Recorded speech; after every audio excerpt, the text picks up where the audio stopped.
The room was quiet, but the pressure was louder than any crowd. Behind the scenes, before Rush returned to the stage, there was a moment that carried the weight of decades of music history. Standing there were two legendary figures, Geddy Lee and Anika Nilles, preparing for a performance that many fans thought might never happen. For more than 40 years, Rush's sound had been built around the incredible chemistry between Geddy Lee, Alex Lifeson, and the late Neil Peart. After Peart's passing in 2020, many believed the story of Rush had reached its final chapter.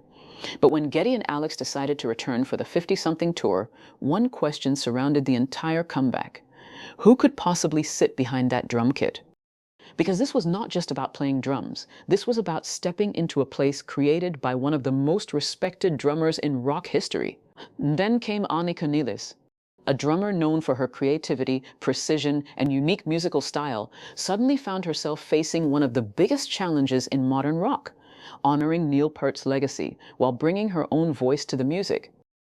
During the early rehearsals, the focus was not simply on copying old performances. Nilles explained that conversations with Geddy and Alex included remembering Neil, discussing his approach to music, and understanding the feeling behind the songs. But before the first notes rang out, there was something even more important than the music: trust. Because for Geddy Lee, this wasn't just finding a drummer. It was finding someone who could help bring back a part of Rush that had been missing for years.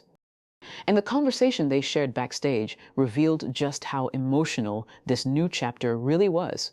The first real test was not stepping onto a stage in front of thousands of fans. It was walking into a rehearsal room with Geddy Lee and Alex Lifeson, two musicians who had spent decades building one of rock's most respected sounds. For Anika Nilles, the moment was bigger than just learning drum parts. She was entering a musical world shaped by Neil Peart, a drummer whose playing style became almost impossible to separate from the identity of Rush. And that created a difficult question. Should she try to become Neil Peart, or should she bring her own voice while respecting what came before? According to Nilles, the early conversations with Geddy and Alex were not only about technique. They talked about Neil's approach, his musical mindset, and the feeling behind the songs. The goal was never to create a copy. It was to understand the heart of the music. But even with her incredible talent, the first rehearsals were not completely effortless.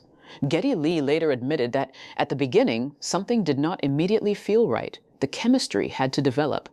The songs had years of history behind them, and everyone needed time to adjust to this new version of Rush. Then something changed. Day by day, the connection grew.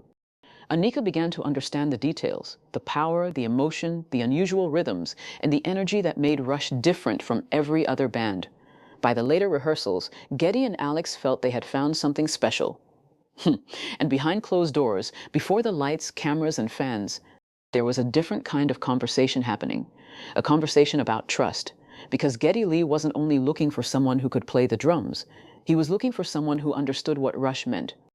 And that moment between an old legend and the musician chosen to help carry the legacy forward became one of the most important parts of this unexpected comeback. For Anika Nilles, every beat behind the Rush drum kit carried a story. She wasn't just learning songs. She was stepping into a musical legacy that had influenced generations of drummers around the world. And everyone watching knew the same thing.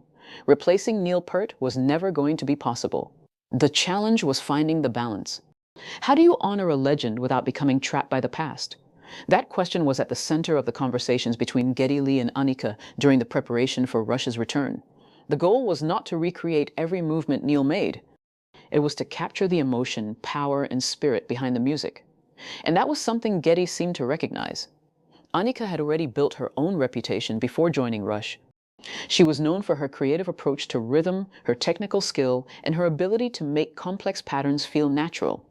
She wasn't simply a drummer following instructions. She was a musician bringing her own interpretation. Genwell.com counts it stock poop. During rehearsals, the band had to rebuild a chemistry that had once existed for decades. Geddy and Alex knew each other's musical instincts after years of performing together, but adding a new drummer meant discovering a new rhythm, a new communication, and a new energy. At first, there were moments of adjustment. Every pause, every change, every song section had to be understood. But slowly, something powerful happened. The music started to breathe again. The songs that fans had heard for years began to feel alive in a different way. not because they were identical to the past, but because they were being performed with genuine respect and emotion. And before walking onto the stage for the first time, there was one thing that mattered more than perfection: confidence. Because Geddy Lee knew the fans would be listening closely. They wouldn't just hear the drums, they would hear history. And the biggest question remained: could Anika Nilles make fans feel the magic of Rush again, while creating a new chapter of her own? The answer was waiting under the stage lights. When the lights finally came on, the pressure that had been building for months became real. This was no ordinary performance. For many Rush fans, seeing Geddy Lee and Alex Lifeson back on stage was already emotional.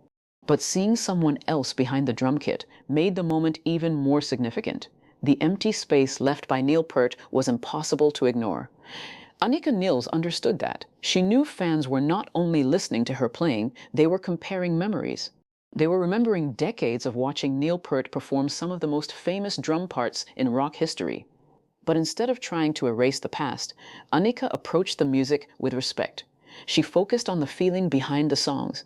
That was something important to Geddy Lee. Rush's music was never only about complicated drum patterns or incredible technique. It was about emotion, storytelling, and the connection between the musicians on stage. And that connection was something they had to rebuild. Behind the scenes, the conversations between Geddy and Anika were about more than timing and arrangements. They were about understanding why these songs mattered so much to millions of people. For Geddy, having Anika there was also a reminder that Rush's story was continuing in a different way. Not replacing what came before, but celebrating it. As rehearsals progressed, the band members saw something they hoped for. Anika wasn't just playing the parts, she was feeling them. She brought energy into the performances while respecting the foundation that Neil created. That balance was the reason many fans began to look at her differently. She wasn't there to compete with a legend. She was there to help keep the music alive. And as the first shows approached, one emotional moment stood above everything else. Geddy Lee and Anika Nilles were not simply preparing for a concert. They were preparing to honor a legacy that meant the world to so many people. But the biggest reaction was still waiting. Because no matter how powerful the rehearsals felt, nothing could compare to the moment Rush fans heard those opening drums live again. The first notes carried a feeling that was bigger than a comeback. It was a reminder of the years Rush spent creating music that connected with millions of fans around the world. But this time, the emotion was different. The band was moving forward while carrying the memory of Neil Peart with them. For Anika Nilles, every performance came with a responsibility that few musicians ever experience. She was playing songs that people had listened to for decades, songs where every drum fill, every transition, and every powerful moment was already part of fans' memories. But instead of letting that pressure control her, she focused on the reason she was there: the music. And that approach was something that helped earn the respect of Geddy Lee and Alex Lifeson. They understood that the goal was never to find someone who could become Neil Peart. There could only ever be one Neil Peart. The goal was to find a musician who could understand Rush's spirit and help tell those stories again. That was the moment everything changed. The nervous rehearsals, the uncertainty, and the questions from fans all led to one conclusion: Anika belonged there. Not because she copied the past, but because she respected it. The chemistry between Geddy, Alex, and Anika became the foundation of this new chapter. The same songs felt familiar, but there was also something new, a fresh energy created by three musicians finding their way together. For Geddy Lee, that had to be one of the most emotional parts of the journey. After losing his longtime friend and bandmate, returning to the stage required more than talent. It required trust, and Anika Nilles gave him that. She understood the importance of the moment and helped transform a difficult decision into something meaningful. But the final test was not in the rehearsal room. It was in front of the fans, because the world was waiting to see one thing. Could this new version of Rush capture the feeling that made people fall in love with the band in the first place? The answer would come when the music began. When Rush finally returned to the stage, it was about much more than a tour. It was about legacy. It was about three musicians standing together and proving that great music can continue to live even after unimaginable loss. For Geddy Lee, bringing Anika Nilles into Rush was not a simple decision. It meant opening the door to a new era while carrying the memory of Neil Peart, someone who had been a huge part of the band's identity for decades. And for Anika, the moment was never about taking someone else's place. It was about showing respect. Every performance became a conversation between the past and the future, between the incredible foundation Neil created and the new energy Anika brought to the music. That is what made the backstage moments with Geddy so meaningful. The important conversation was never simply, "Can you play these songs?" It was, "Do you understand what these songs mean?" And Anika proved that she did. She understood the emotion behind the music. She understood the expectations. She understood that Rush fans were not just protecting drum parts, they were protecting memories. But instead of being afraid of that responsibility, she embraced it. The result was something special, a band that could honor where it came from while still moving forward. Because sometimes the most powerful way to respect a legend is not by trying to become them. It is by carrying their passion forward. And that is exactly what happened when Geddy Lee, Alex Lifeson, and Anika Nilles stepped onto the stage together. It wasn't about replacing Neil Peart. It was about celebrating everything he helped create. And in that moment, Rush's music proved something fans have always believed. A great song never truly disappears. It waits for someone new to bring it back to life.